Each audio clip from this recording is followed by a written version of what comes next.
ନା ନା ମୁଁ ଆଶ୍ଚର୍ଯ୍ୟ କଥା ମୁଁ ତ ନିଜେ ଜାଣିନଥିଲି କାଲି ହଠାତ୍ ଏଇ ଆପଣମାନେ ମିଡ଼ିଆରୁ ଖବର ପାଇଲି କ'ଣ ମୁଁ କାଳେ ପ୍ରେସ୍ କନଫରେନ୍ସ ଡାକିଛି ମୁଁ କହିଲି ମୁଁ ତ ଘରେ ଶୋଇଛି ମୁଁ କାହିଁ ଡାକିବି ନା କ'ଣ ଦେବାଶିଷ ସାମନ୍ତରାୟ କହିଲେ କ'ଣ ଆପଣ କହିଲେ ତାଙ୍କ ପରିବାରକୁ ଲୋକ ପ୍ରତ୍ୟାଖ୍ୟାନ କରୁଛନ୍ତି ମୁଁ ନାଇଁ ତ ଏମିତି କହିନଥିବି ନା ହଁ ଦେଖନ୍ତୁ ତାପରେ ମୁଁ ଦେଖିଲା ବେଳକୁ ସେ ଗୋଟେ ବାଇଟ୍ ଦେଇଛନ୍ତି ମୁଁ ଆପଣମାନଙ୍କୁ ପରଦିନ ଆପଣମାନେ ଆସିଥିଲେ ଯଦି ପଚାରୁଥିଲେ ମୁଁ କହିଲି ଢୋଲ ଭିତରେ ମୂଷା ମୁଁ ସେଟା ତୃଣମୂଳ ସ୍ତରରେ କିଏ ବ୍ୟାକ୍ଷ୍ଟାବିଂ କିଏ କରିଛି ଢୋଲ ଭିତରେ ମୂଷା ମାନେ ମୁଁ ମୋର ଯେହେତୁ ନିର୍ବାଚନ ମଣ୍ଡଳୀରେ ପାରାଦୀପରେ ଲଢ଼ୁଥିଲି ସେଠି ବହୁତ ଢୋଲ ଭିତରେ ମୂଷା ଥାଇପାରନ୍ତି ଯେଉଁମାନେ ମୋର ସହଯୋଗୀ କେଉଁମାନେ କ'ଣ କିଏ କେଉଁଠି ପଛକୁ କରିଥାଇପାରେ ମୁଁ ସେଇ ଦୃଷ୍ଟିରୁ କହିଲି ଢୋଲ ଭିତରେ ମୂଷା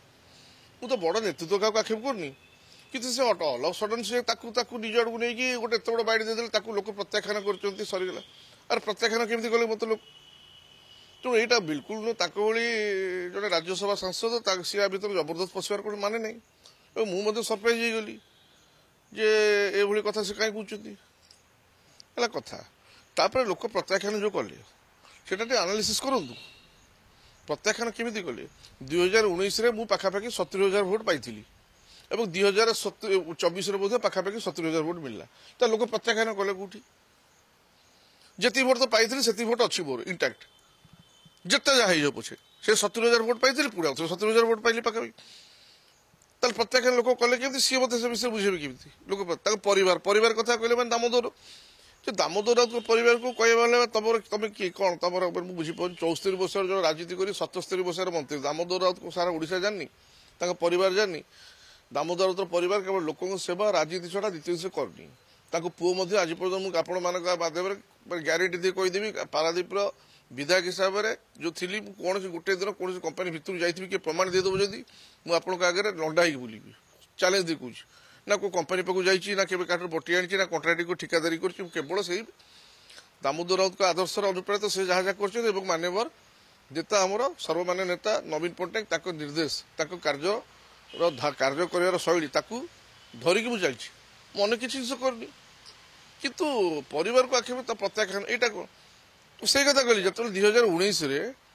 ଯେତେବେଳେ ସମସ୍ତଙ୍କୁ ଟିକେଟ୍ ଦିଆଗଲା ମୋତେ ମଧ୍ୟ ମିଳିଲା ତାକୁ ମଧ୍ୟ ମିଳିଲା ସମସ୍ତଙ୍କୁ ମିଳିଲା ଗୋଡ଼ି ମାଟି ପାଣି ପବନ ପାଖାପାଖି ବୋଧେ 117 ଆମ ଦଳର 117 ଜିତିଥିଲେ ପାରାଦୀପ କଟକ ବାରବାଟୀ ହେଉଛି ଆମ ଦୁର୍ଗ ଆପଣ ସେଠୁ କାହିଁ ହାରିଲେ ଠିକ୍ ଅଛି ସେତେବେଳେ ସମସ୍ତେ ଜିତିଲେ ଆଜି ଯେଉଁ ପ୍ରଭାତ ବିଶ୍ୱାଳକୁ ଆପଣ କହୁଛନ୍ତି ତା ପୁଅ ସଭିକ ବିଶ୍ୱାଳ ଅତି ଆପଣଙ୍କ ପୁଅ ବୟସର ପୁଅଠାରୁ ସାନ ହେବ ସେ ସଭିକ ବି ଜିତିଲା ମୁଁ ସମାଜ କନ୍ଦୁନ ମୋତେ କହିଲ ଠିକ୍ ଅଛି ମୁଁ ମଧ୍ୟ ଜିତିଲି ଅନେକ ଅନାମଧ୍ୟ ଲୋକ ଜିତିଲେ ଯେଉଁମାନେ ଆପଣ ସମାଜ କନ୍ଦୁନ କିନ୍ତୁ ଆପଣ ଏତେ ବଡ଼ ଲୋକ ଆପଣ ହାରିଲେ କାହିଁକି ତାକୁ ଟିକେ ଅନୁଶୀଳନ କରନ୍ତୁ ତାପରେ 2024 ଆପଣ ତ ଜିଲ୍ଲା ସଭାପତି ହିସାବରେ ଦାୟିତ୍ୱ ଦିଆହେଇଥିଲା ତାହେଲେ ଯିଏ ଆପଣ କ୍ୟାଣ୍ଡିଡେଟ୍କୁ ଦଳୀୟ ପ୍ରାର୍ଥୀକୁ ଜିତିବା ପାଇଁ ତା ଦଳୀୟ ପ୍ରାର୍ଥୀ ତୃତୀୟ ସ୍ଥାନରେ କେମିତି ରହିବ ମୋତେ ବୁଝେଇ ଦିଅନ୍ତୁ ଯଦି ମୋତେ ମୋ ପରିବାରକୁ ଦାମୋଦର ପରିବାର ଲୋକ ପ୍ରତ୍ୟାଖ୍ୟାନ କରୁଛନ୍ତି ଆପଣ ଉଠେଇଲେ ତ କଥା ତାହେଲେ ଆପଣ କାର୍ଯ୍ୟଶୈଳୀ ଉପରେ ପ୍ରଶ୍ନ ଉଠେଇବି ଆପଣ ଦଳର ଜିଲ୍ଲା ସଭାପତି ଆପଣଙ୍କ ପୂର୍ବତନ ବିଧାୟକ ହେଉଛନ୍ତି କଟକ ବାରବାଟୀର ଆପଣଙ୍କୁ ଦାୟିତ୍ୱ ଦିଆହେଇଥିଲା ଦଳୀୟ ପ୍ରାର୍ଥୀ ଯେତେବେଳେ ଯିଏ ହେଇଛି ତାକୁ ଜିତେଇବା ଦାୟିତ୍ୱ ଆପଣ କାନ୍ଧରେ ସେ ଦାୟିତ୍ୱ ଦିଆହେଇଥିଲା ଦଳ ଦେଇଥିଲା ଆପଣ ଦଳପତି କ'ଣ କଲେ ତୃତୀୟ ସ୍ଥାନରେ ରହିବ ସେଠି କଟକ ବାରବାଟୀ ଆମର ଦୁର୍ଗ ଅଣ କଂଗ୍ରେସର ଆପଣ ସମୟରେ ପ୍ରଥମ କଂଗ୍ରେସ ଆସିଲା ସେଠି ଏଥର ବିଜୁ ଜନତା ତ ତୃତୀୟ ସ୍ଥାନରେ ତାହେଲେ କହିଲେ ଏମିତି ବହୁତ କଥା ବାହାରିବ ମୁଁ ତ ଆପଣଙ୍କୁ କିଛି କହିନି ମୁଁ ମୋର ଆପଣଙ୍କ ଲୋକମାନେ ଯେଉଁ ମତେ ପ୍ରକାର ଅବସ୍ଥା କଲେ ଇଲେକ୍ସନ ସମୟରେ ଓପନଲି ମୋ ବିରୁଦ୍ଧରେ ବାହାରିଲେ ଓପନଲି ମୁଁ ଆପଣଙ୍କୁ ତାଙ୍କୁ ଦେବାଶିଷ ସାମନ୍ତରାୟ ମଧ୍ୟ ଜଣେଇଲି ଫୋନ୍ କରି ମୁଁ ଭାଇ ଆପଣ ଏଇ ଲୋକ ଏହା କରୁଛନ୍ତି ନା ରେ ଆଚ୍ଛା ହଉ ଠିକ୍ ଅଛି ମୁଁ ତାଙ୍କୁ ତାଗିଦା କରୁଛି ନା ନା ନା ମୁଁ ସେ କଥା ପ୍ଲାନ୍ କରୁନି ତାଙ୍କର ଲୋକମାନେ ଯେଉଁମାନେ ବିରୁଦ୍ଧରେ ଚାଲେ ଇଏ ତାଙ୍କର ତଥାକଥିତ ତାଙ୍କ ପାଖରେ ଯେ ଚାକିରି କରୁଛନ୍ତି ଦେ ଅଲ୍ ଆର୍ ସାଲାରାଇଜ୍ଡ ଦରମା ନେଉଛନ୍ତି ପାଖରେ ଅଛନ୍ତି ମୁଁ କହିଲି ବି ମୁଁ ନ କହିଥାନ୍ତି ମୁଁ ଭାଇଙ୍କୁ କହିଛି ଉପରେ ନେତୃତ୍ୱ ବି କହିଛି କିନ୍ତୁ ତା ସତ୍ତ୍ୱେ ମଧ୍ୟ ଦେବାଶିଷ ସାମନ୍ତରାୟ ତା ଦେହରେ ବିହିତ ପଦକ୍ଷେପ ନେଲେନି ତାକୁ ଖୋଲା ଛୁଟ ଦେଇଦେଲେ ସେ ତାଙ୍କର ଯାହା ଇଚ୍ଛା ତାହା କଲେ ବିଜେପି ବାଲା ସାଙ୍ଗରେ ବୁଲି ଯାହା ଯାହା କରିବା କଥା କ୍ଷତି କରିବା କଥା କଲେ ଠିକ୍ ଅଛି ତାଙ୍କ ନିଜ ଲୋକ କିନ୍ତୁ ତା ଦେହରେ ମଧ୍ୟ ମୋ କହିବା କଥା ମୁଁ ତ ଖାଲି ଢୋଲ ଭିତରେ ମୂଷା କହିଥିଲି ତାହେଲେ ନିଜ ଦେହକୁ ନେଲ କାହିଁକି ମୁଁ ତ କହିଲି ମୂଷା ମୁଁ କାହିଁ କହିବି ମୁଁ ଢୋଲ ଭିତରେ ମୂଷା କହିଥିଲି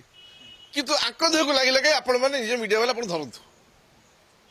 ମୋ ଏରିଆରେ ତ କେହି ପ୍ରତିବାଦ କରୁନାହାନ୍ତି କେହି କୋଉଠି ଧରନ୍ତି ଆଙ୍କ ଧରେ ଠା ହେଇକି ଲାଗିଲା କାହିଁକି ମୁଁ ଜାଣି ଆପଣମାନେ ସେଦିନ ପଚାରୁଥିଲେ ମୂଷା କିଏ କଳା ମୂଷା ଧଳା ମୂଷା କୋଉ ମୂଷା ମୁଁ ତ କହିଲି ମୁଁ କହିବିନି ମୁଁ ଏତିକି କହିଲି ଏ ଛୋଟିଆ ଚୁଚୁନ୍ଦ୍ରାଟେ ହଉ ନାଇଁ ନାଇଁ ନାଇଁ এইটা বড় কারণ নୁହଁ ମୋ କହିବା କଥା ମୁଁ କୋଉ କାରଣ ନେଇ କହିଲି ଢୋଲ ଭିତରେ ବସା ମୁଁ ଦେବାଶିଷ ସାମନ୍ତରାୟଙ୍କୁ କହିଛି ନା ତାଙ୍କୁ କହିଛି କେତେବେଳେ ମୁଁ ବିଶ୍ୱାସ ବି କରନ୍ତୁ ମୁଁ ତା କଥା ଭାବି ହିଁ ନାହିଁ ସେ କଣ ପାଇଁ କହିଲେ ମୁଁ ତା ବି ଜାଣିନି ବଡ ଭାଇ ସେ ଏଇ ସବୁ ଜିନିଷ ଏଇଟା ଅପରିପକ୍ୱତା ଆପଣ ରାଜ୍ୟସଭା ଆଚ୍ଛା ଶୁଣି ଦିଅନ୍ତୁ ମୁଁ ଯଦି 19 ଯେତିକି ପାଇଲି 24 ସେତିକି ପାଇଲି ତା ସତ୍ତ୍ୱେ ମୁଁ ହାରିଲି କାହିଁକି ଏଇଟା ଭଲ ପ୍ରଶ୍ନ ତା ଉତ୍ତର ହେଲା 2019ର କଂଗ୍ରେସର କ୍ୟାଣ୍ଡିଡେଟ୍ ଯିଏ ଥିଲେ 48,000 ଭୋଟ ପାଇଥିଲେ କିନ୍ତୁ ଏଥର କଂଗ୍ରେସ ତାର ଦୁର୍ବଳ କ୍ୟାଣ୍ଡିଡେଟ୍ ଦେଲା ଯିଏ 8,000 ଭୋଟ ପାଇଲେ ତାର 40,000 ଭୋଟ ଗଲା କୁଆଡେ ଏବଂ ମତେ ମୁଁ ତ ବହୁତ ଡେରିରେ ଟିକେଟ୍ ପାଇଲି ସେ 40,000 ଭୋଟକୁ ମୁଁ ଧରି ରଖି ପାରିଲି ନାହିଁ ସେଇଟା ଭାସିଗଲା ଆଉ କଣ ତେଣୁ ମୋର ସ୍ଥିତି ତ ଏଇଆ ଆଉ କଣ କଟକରେ ସେଟା ଆପଣ ଚିନ୍ତା କରନ୍ତୁ କିନ୍ତୁ କଟକରେ ତୃତୀୟ ସେଟା ସେ କହିପାରିବେ କଟକ ଯେ ଦାୟିତ୍ୱରେ ଥିଲେ ମୁଁ କେମିତି କହିବି ମୁଁ ମୋର ନିର୍ବାଚନ ପାରାଦୀପ କଥା କହିପାରିବି ତେଣୁ ଦାମୋଦର ରାଉତଙ୍କ ପରିବାରକୁ ଲୋକ ପ୍ରତ୍ୟାଖ୍ୟାନ କାହିଁ କରିବେ ଏ ୱାର୍ଡଟା କହିବାର ଉଚିତ ନୁହଁ ତାଙ୍କ ପରିବାରକୁ ଲୋକ ପ୍ରତ୍ୟାଖ୍ୟାନ କରୁଛନ୍ତି ମୁଁ ବା ହିସାବ ଦେଇଦେଲି ଆପଣମାନଙ୍କ ମାଧ୍ୟମରେ 70,019ରେ 24ରେ ବି 70 ମୋର ଗଲା କୁଆଡେ ମୋ ତ ଭୋଟର ମୋ ସାଙ୍ଗରେ ଅଛନ୍ତି କିନ୍ତୁ ଭାସିଆ ଜିନିଷକୁ ମୁଁ ଧରି ପାଇଲିନି ସେ ଭାସି ଭାସି ଆଉ ଗୋଟେ କୂଳରେ ଲାଗିଗଲା ସିଏ ଯେତେବେଳେ ଭାସି ଭାସି ଆଉ ଗୋଟେ କୂଳରେ ଲାଗିଲା 40,000 ଭୋଟ ମୁଁ ସେତେବେଳେ ଭାସିଗଲି ଏତେ କଥା ଆଉ ଭାବିବାର କଣ ଅଛି ଦେଖନ୍ତୁ ଆପଣ ଯେତେ ବୁଲେଇ ବୁଲେଇ ପଚାରୁଛନ୍ତି ସେ ବାବଦରେ ନିଶ୍ଚିତ ଭାବରେ ଏତେ ବଡ ବୃହତ ଆଞ୍ଚଳିକ ଦଳ ଯେତେବେଳେ ହେଇଛି ଆପଣ ଭାବନ୍ତୁ ଗୋଟେ କଥା ଆମ ମନ କଷ୍ଟ ହଉନି ଆମର ପ୍ରିୟ ନେତା ସାରା ଅଦ୍ୱିତୀୟ ନେତା ସେ ଯେତେବେଳେ କଣ୍ଟା ବାଞ୍ଜିରେ ହାରିଗଲେ ଆଜିଙ୍କ ମାନ୍ୟବର ସଭାପତି ନବୀନ ପଟ୍ଟନାୟକ ତାଙ୍କ ମନକୁ କଷ୍ଟ ନଥିବ ଏବଂ ଯେଉଁମାନେ ଆମର ମୁଖ୍ୟ ନେତା ତାଙ୍କ ମନକୁ କଷ୍ଟ ହଉନି ତେଣୁ ଆମେ ଏ ବାବଦରେ ସବୁମାନେ ସିନିୟର ଲିଡର ପର୍ଯ୍ୟାୟକ୍ରମେ ଆଲୋଚନା ପ୍ରତ୍ୟେକ ଦିନ ଚାଲିଛି ହାରିବାର କାରଣ ଖୋଜା ହେଉଛି ଏବଂ ଆଉ ଥରେ ପୁଣି ଆଗାମୀ ଇଲେକ୍ସନରେ ପୁଣି ଅଣ୍ଟା ସଳିକି ପୁଣି ଆଉ ଥରେ କେମିତି ଫେରିବୁ ସେ ବାବଦରେ ଯୋଜନା ମଧ୍ୟ ଚାଲିଛି ତେଣୁ ଏସବୁ ଭିତରେ ଏମାନେ ବାହାରକୁ ବାହାର କରି ଏଭଳି କଥାବାର୍ତ୍ତା କରିବା ଦଳର ଭାବବୃତ୍ତି ତେଣୁ ମୁଁ ଯାହା କହୁଛି ଏଇଟା ବ୍ୟକ୍ତିଗତ ଏଇଟା ବିଜୁ ଜନତା ଦଳ ଆପଣ କହିବେ ଦଳ ଭିତରେ ତୁ ମେମେ ସେସବୁ ତୁ ମେମେ ନାହିଁ ସିଏ ମୋତେ ବ୍ୟକ୍ତିଗତ ଆକ୍ଷେପ କରୁଛନ୍ତି ମୁଁ ବ୍ୟକ୍ତିଗତ ଉତ୍ତର ଦଉଛି ଆ ଦେହରେ ବିଜୁ ଜନତା ଦଳର କୌଣସି ସମ୍ପର୍କ ନାହିଁ ଦଳୀୟ ଭିତରେ ବିଜୁ ଜନତା ଦଳ ଆଗକୁ ଗୋଟେ ବଡ ଷ୍ଟ୍ରାଟେଜି ନେଇକି ଆସୁଛି ରିଷ୍ଟ୍ରକ୍ଚର ହବ